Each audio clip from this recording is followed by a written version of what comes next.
Hello, my pretties. It's the Queen of Lions here. Welcome to episode 152 of Shadows and Pretties. Today, in this episode, I'm going to be reviewing the 2000 movie called Castaway. Now, Castaway stars Tom Hanks, who plays the main character Chuck. And yes, you all know who Tom Hanks is. He's also known as Woody in Toy Story, the Toy Story movies. He's also the conductor in, Polar Express, and he's been in many other films. In this movie, it came out in 2000. It came out sometime in 2000, December 7th, before 2001 year showed up. It's basically an adventure drama movie that is basically 2 hours and 24 minutes. Now, this movie is way different from Blue Lagoon, but yet again, I'm gonna sit here and say this right now that this movie is definitely fully one of the greatest films I've ever seen. So, before I begin, this is basically a survival drama film, and it was produced by Robert Zernekes. Zernekes. I don't know how you pronounce that. And he plays a FedEx troubleshooter stranded in an uninhabited island after his plane crashes in the South Pacific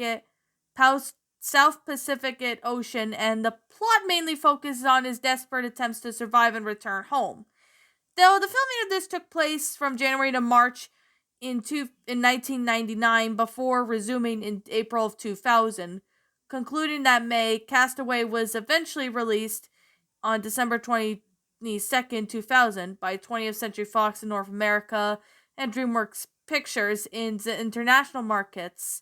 So, I guess I'm gonna go ahead and review what the plot of the movie is about in case if you guys haven't watched the movie in a long time. And for those who want a refresher on it, the director of the movie, it was written by, William Broyles Jr. And basically this movie stars Tom Hanks, who's the same voice actor for Woody in Toy Story. Yes, like I said before. So this takes place sometime in 1995, where Chuck Norland, a systems and analysis executive, travels around the world resolving productivity problems at FedEx depots. He lives with his girlfriend Kelly in Memphis in Tennessee, but his work as an workaholic interferes with their relationship. Especially during Christmas dinner, Chuck is summoned to resolve a work problem in Malaysia.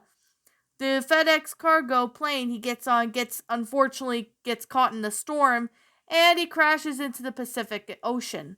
Chuck, however, is the only survivor and escapes with the inflatable life raft. The next day, he gets washed up ashore on an uninhabited island. Over the next few days, several FedEx packages also get washed up ashore, except as well as the corpse of one of the FedEx pilots, whom Chuck eventually buries. Chuck eventually tries to signal a passing ship and escape the damaged life raft, but the incoming surf tosses him into the coral reef, injuring his leg.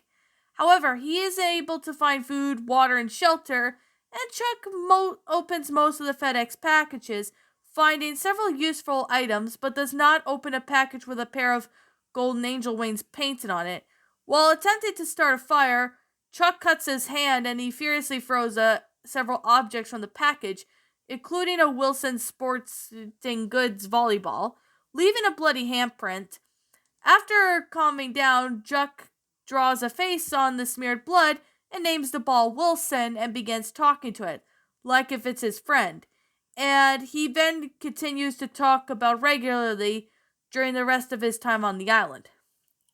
Now we cut to it seems to be 4 years later. Chuck has moved on into a cave after a large section of a portable toilet, basically enclosure washed up ashore on land. He eventually builds a raft using the plastic as a sail, and Chuck successfully launches the raft and that he is stocked with water and unopened FedEx package. Chuck eventually leaves and the raft survive a storm, but afterwards, Wilson eventually falls off of the raft and floats away. Chuck awakes to attempts to try to save Wilson, but is left to grieve over the loss of Wilson. Soon after, he gets rescued by a passing cargo ship and he returns to civilization. After returning to civilization, Chuck learns that he was declared as dead by his family and friends, and Kelly has since married and has a daughter.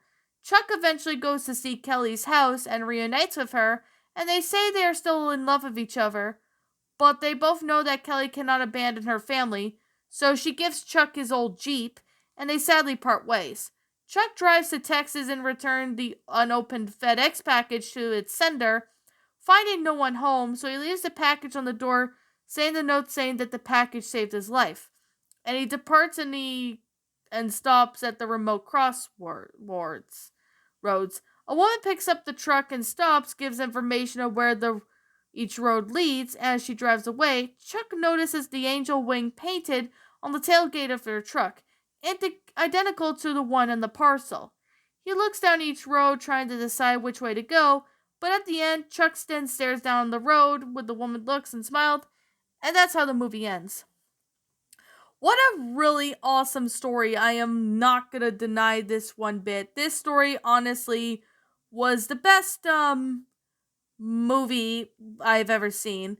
I could definitely say it's definitely a pretty good movie, like The Blue Lagoon, although that movie did have some parts that were cringe, but I still find it to be, interesting, although there were controversies over that movie.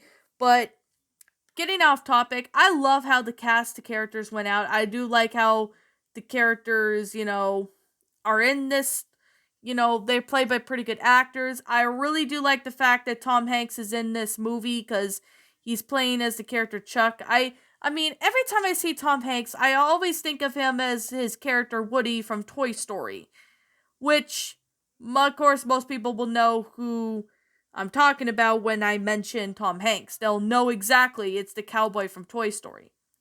So basically, this honestly was a pretty interesting development production. Now, of course, in 2017, an actor roundtable with the Hollywood Reporter, Tom Hanks did state that he made Castaway because he wanted to examine a concept for 4 years of hopelessness, in which you have none requirements for living food, water, shelter, fire, and company. But it took us 6 years to put it together in the alliance that would actually examine that. I only had a third of it, and Bill Broyles only had the third half of it until Bob Zenix comes along and provided the other third. And I had the original idea.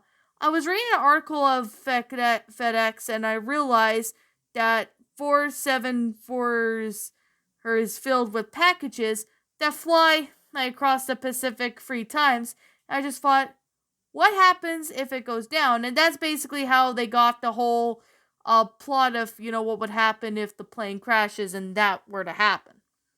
I mean, yeah. I mean, that is possible. It could really happen.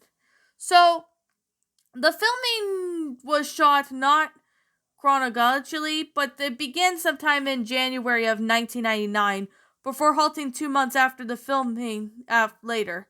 The filming resumed on April 3rd, 2000 and finished the following month. Hank gained at least 50 pounds during the pre-production, and for the purpose of making his transformation more dramatic, most of the film was shot after the production was paused so he could lose some weight and grow hair and a beard to look like he had been living on the island for years. Another 4-month precaution halt preceding the filming of the return scenes. During the long-year hiatus, Zemeckis used the same film crew to film another film called What Lies Beneath, which I've never actually heard of that story. Well, not story, but movie. But I may consider maybe taking a look at it, and maybe I'll do possibly a review on it if I ever have the time. Castaway was filmed on Monarchy in one of the islands of Mamuka Islands, which is in Fiji. It is a subgroup of the Mamuka archipelago, which is settled off the coast of Viti Fiji's largest island. The island then became a tourist attraction after the film's released. After Chuck's return, it was identified as Kelly as being about 600 miles south from the Cook Islands, but there was no land between South most Cook Islands of Madagascar and Antarctica.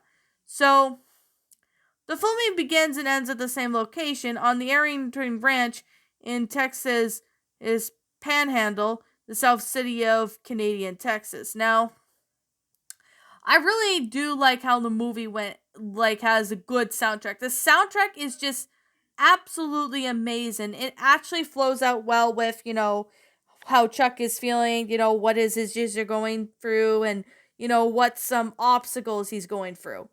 I mean, it makes really sense if you put it that way. I really do like how the soundtrack fits perfectly with certain parts. Of course, FedEx has provided access to their facilities as well as their airplanes as well to do the production more than 2 years of the filming. So Fred Smith eventually made an appearance for himself on scene where Chuck is welcomed back, which is filmed on the location at FedEx's home facilities in Memphis, Tennessee. So the idea of the story based on the FedEx plane crashing gave the company a heart attack at first, but overall the story was seen as positive. So FedEx, which paid money for the production replacement of the film, saw the increase of the brand is awareness in Asia and Europe following the film's release. Now Wilson the volleyball serves as Chuck Nolan's personified friend, only companion during the 4 years that Nolan spends alone on the deserted island. After named the volleyball's manufacturer Wilson's Sporting Goods, the character was then created by the screenwriter William Broyles Jr. While researching the film, is consulted with professional and survival experts. And then they chose to deliberately strand himself on 1 week on the isolation island of the Gulf of California to force himself to, search for water and food, obtain his own shelter. During this time, realistically allowed the dialogue to take place on one person only situation. It is rumored, but not true, that the original volleyball props sold at the auction for around almost 1900,000 to the ex-CEO of FedEx office, Ken May, at the time of the film's release. Wilson's launched his own joint promotion centered around the production's co-starring with Tom Hanks. Wilson manufactured Volleyball with a reproduction of the bloodied handprint on the other side. It was sold for a limited time during the film's intentional release, and the continues used to be offered on the company's website. It does pretty good at the box office success, as well as um some critical response from critics and over that. Now, this movie was released, I believe, on VHS at one point as well as DVD, but I definitely would have to say, if you do like Tom Hanks and you do like movies, yeah, oh bless me, that are like adventure movies and that, I recommend you check out this movie if you haven't seen it. It's a pretty good movie because it involves, Tom Hanks, getting stranded on an island and trying to, find a way to get home or something. He eventually gets back when he finally does have the materials to build like a raft in a sense. Overall, I do have to say that the movie itself actually did really good. Now, I haven't watched the movie in like a really long time, but I definitely have to say I really do like how the movie went out, as it's a really amazing film. It actually provides, it has a good concept for how the movie went out, as well as the good basically everything about the movie actually provides really good soundtrack, really good story. I mean, yeah, there were parts of it that was a little boring, but other than that, I found this movie to be quite amazing. So, with that being the case, and with that being said, I'm gonna sit here and say this. What did you guys think about this movie? Did you enjoy it? Did you not? Also, what you have done personally to help make the movie a lot better? Feel free to leave me what your thoughts are down in the comments below because I would like to think what you guys thought. Like, I'd like to hear what your thoughts are on this movie. And yeah, I'm the Queen of Lions. Thank you so much for watching today's episode. And if you're new to this channel, be sure to like, comment, and subscribe because I make brand new videos every single day. Don't forget to ring the notification bell to when I upload so that way you guys will not miss an upload. And as always, please roll there's no outro. Why am I keep saying that at sometimes? But please feel free to, share this video if you want to. Share my channel with your friends and family. And yeah, anyways, I'll see you in the next video. Peace out.